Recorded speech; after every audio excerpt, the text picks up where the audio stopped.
Ahoj, moji milí.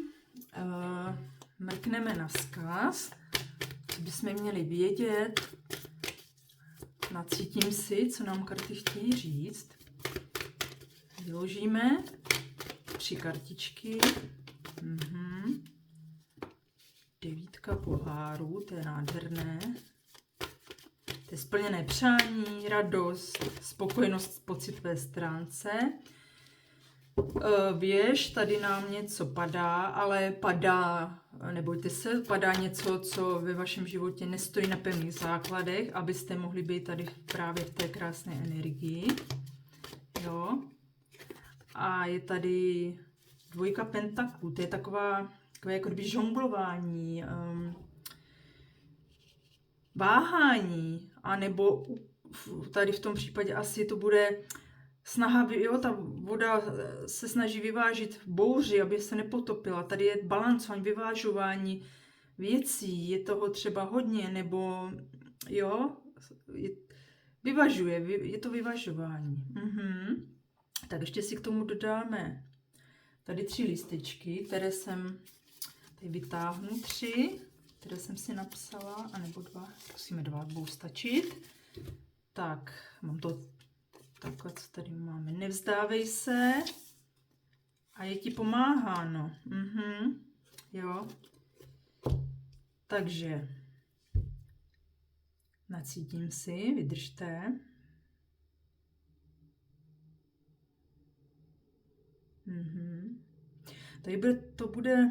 Tohle bude o financích. Já to nacítuji, i když tady nemám vyloženě ty pentaklové karty, cítím tady velice finance, jo. Tady jako kdyby byste se cítili, že už padáte, že už to neunesete, jo, už to chápu.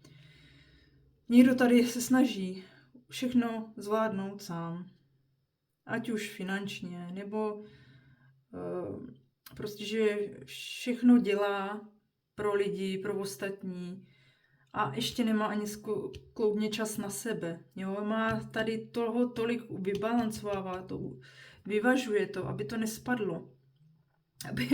Aby to nespadlo, no. Aby on nespadl, aby ho to nepřetížilo. Ale to tady právě stejně padne, jo, ale nebojte se.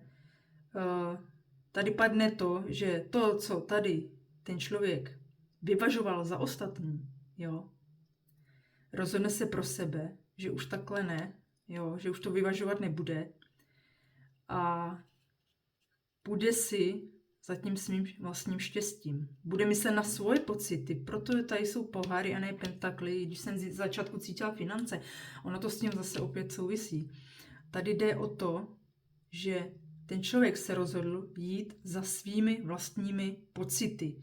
Pocity, že si zaslouží víc, že si zaslouží takhle se radovat. Ten pán tady má vlastně nějakou krčmu nebo hospodu, jo, a je tady spokojený, že má svoji živnost, vydělá si na sebe a hlavně ho to dělá šťastným, dělá si toho, co ho baví, potkává tam lidi, se kterými si rád povídá, jo, má plné sklady sudů, všeho, hojnost, takže on je naprosto spokojený, svobodný a spokojený.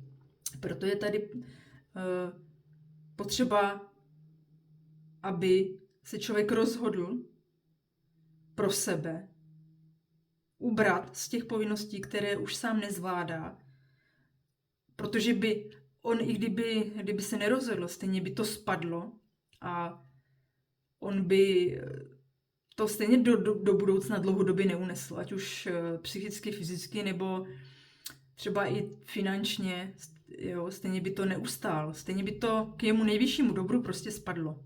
Jo. To není karta jakoby nějaká ošklivá, je to jenom ukázka toho, že tady padne to, co není pro nejvyšší dobro toho člověka.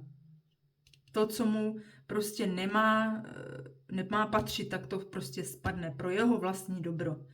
Jo, protože on má být tady v té pocitu, v té hojnosti pocitové i materiální. Je to vlastně fakt spokojenost po finanční i emoční stránce. Dále tady máme karty Nevzdávej se a je ti pomáháno. No, protože právě tady ten člověk, on už to ví, že to za chvíli spadne, jestli on to sám s tím nic neudělá, že to prostě spadne. A on se toho bojí. Už je úplně mokrý, spocený, už to dlouho nevydrží takhle žonglovat, jo? A mít toho tolik. Balancovat to na všechny strany, časově, jo? Mít čas na sebe, pro ostatní, uklidit doma, postarat se o děti, jít si sám na kosmetiku, tamhle do práce, o víkendu tamhle pomoct rodičům, kteří potřebují na baráku pomoc. Je toho prostě moc a všem se snaží vyhovět, snaží se to žonglovat. Jo, snaží se to žonglovat, ale nepomáhá to. Jo, je toho prostě hodně. A tady je, ale nevzdávejte se, jo, nevzdávejte se, je vám pomáháno, jo. Vám je pomáháno, aby to právě nespadlo až tak moc pozdě. Ono to spadne tak jako tak, pokud vy s tím nic sami neuděláte. Protože to bude k vašemu nejvyššímu dobru, jinak by vás to prostě skolilo. Takže buď to spadne dřív, nebo takhle. Buď vy se rozhodnete dřív, než to spadne, a tím vlastně k tomu spadnutí nebude muset dojít, že byste si cítili ještě hůř a třeba nějakou dobu pak, já nevím, si cítili fakt jako unavení, zničení už a pak se z toho lízali. A tím, že si to uvědomíte včas, tak to zarazíte a dost, nastavte si hranice, já už toho tolik dělat nebudu, mám čas pro sebe, jo. A pak, abyste se dostali sem, a pak můžete pomáhat ostatním, když budete v té plné síle. Ale ne pořád. Pomáhat můžete, ale ne pořád a tolik. A jestli vy se nerozhodnete, tak to prostě spadne samo. Vás to prostě skolí, budete třeba chvíli, já nevím, na nemocenské, že si budete potřebovat prostě to tělo oddychnout, odpočnout, aby zase nabralo síly. Nebo to spadne v jiném směru. Třeba budete mít moc práci, budete nějaký manažer, budete valit, nebo nějaký majitel firmy, budete prostě toho mít tolik těch zakázek, že už to prostě nezvládáte, tak vám vesmír bude chtít pomoct tak, že to prostě spadne. Že prostě vám ty zakázky přestanou chodit a vy se budete divit, jak to všechno zase jste byli zvyklí, že vám to vynáší, teď najednou skoro nic, no protože vás to chrání, protože byste jinak úplně byli v háji, takže vás to spadne tak jako tak. Pokud to má spadnout k vašemu dobru, aby byste byli v pohodě tady takhle, jak být máte, tak se to spadne, ale jenom na chvíli a k vašemu nejvyššímu dobru, jo? Tak. Ještě si vytáhnu jednu kartičku, vydržte k tomu.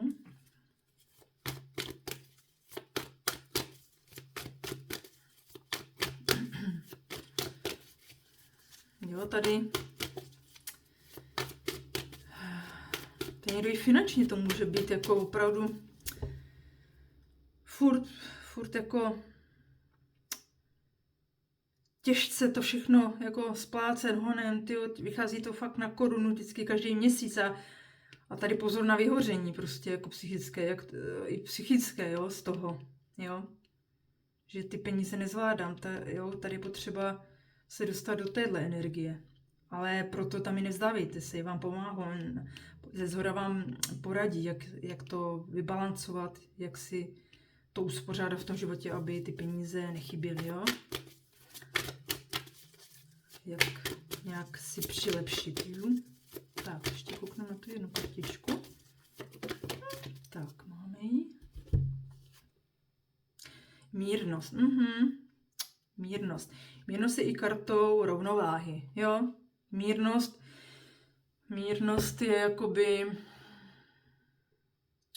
že se to sklidní, ta situace. Že se to dá do té rovnováhy, jo? Do té harmonie. To je taková jako kdyby harmonie, mírnost, ono se to sklidní, jo? Vidíte, je tady oheň, voda, ono se to vyváží, jo? Tady jak to máte absolutně nevyvážený, jo? Vidíte, jak ten muž tady úplně mokrý a vystrašený obličej, jak se to snaží všechno zvládnout. A tohle je karta mírnosti, která je v podstatě jakoby právě tou rovnováhou, kde ona je úplně naprosto spokojená. Úplně, jo, taková svobodná zase, jo. Vyvažujete, umí to krásně vyvažovat.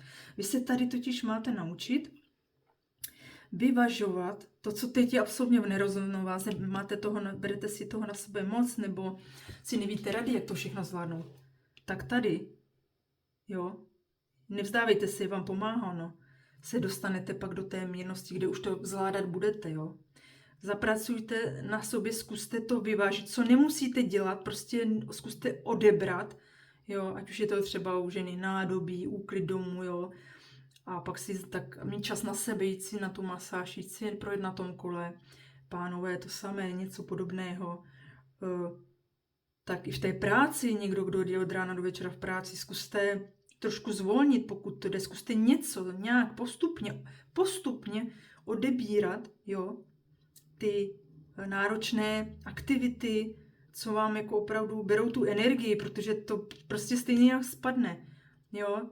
Zkuste to vyvážit dřív, než to bude muset spadnout, když říkám, fakt opravdu se nebojte, to je, tady cítím, že to je spíš prostě, že vás něco zastaví, jo? Ať už je to třeba, nechci tady strašit, zlomená noha, nebo já nevím, něco podobného, že třeba nebudete mít právě v práci tolik zakázek, nebo já nevím, šéf vám dá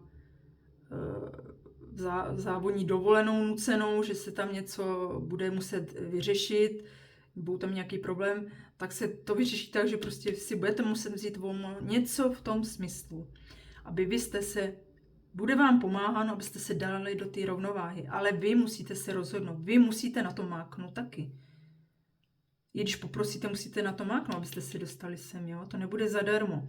Jenom vás to chce uklidnit, že tohle nemáte držet dlouho, jinak by to mohlo spadnout. Zkuste už teď, co můžete, ze svého života odstranit, nebo zmenšit míru těch hodin, které to děláte, a požádat třeba i ostatní o pomoc, aby vám pomohli také, jo, ať už doma, nebo v té práci, nebo když mu někomu pomáháte, třeba těm rodičům na domě, tak zkuste poprosit ostatní, jestli by jim tam také pomohli s vámi něco, třeba, nevím, někdo udělá nový plot, potřebují rodiče udělat, tak ať vám s tím někdo pomůže, jo. Nemusíte to dělat sami, jo. Zkuste zapracovat na tom, jak by se to dalo udělat, abyste nemuseli dělat všechno sami, tak.